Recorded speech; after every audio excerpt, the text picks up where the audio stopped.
Welcome to day 35 of a dish a day, where I'm attempting to upload a new recipe every day for a year. And today we are making pork schnitzels, or that is what I'm choosing to call them for the video.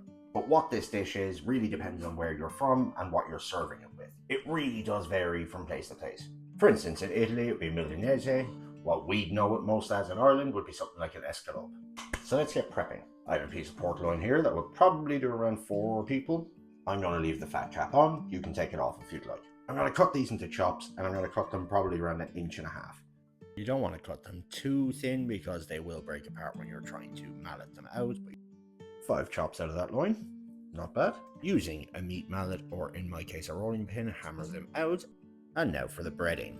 In a bowl, go with flour, salt, garlic powder, smoked paprika and black pepper. Give that a mix and set aside. In a separate bowl, go with panko breadcrumbs and nutmeg. Give that a mix and set aside. And in a third bowl, go with 2 eggs and some buttermilk. Give that a whisk, and now it's time to pan it. Using the wet hand dry hand technique, we are going to now pan, so using one hand for the flour and breadcrumbs and the other hand for the egg. So go from flour to egg to panko. If you're not using your pork straight away, this can stay in the fridge for about 24 hours before use. I'm going to pop mine in the fridge while we make our sauce.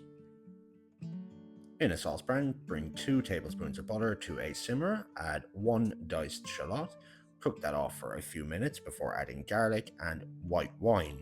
Reduce the white wine down by about 3/4, add your heavy cream and your mustard.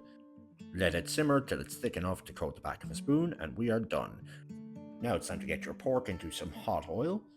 Cook your pork on both sides for about 3 to 4 minutes per side, and then it is time to plate.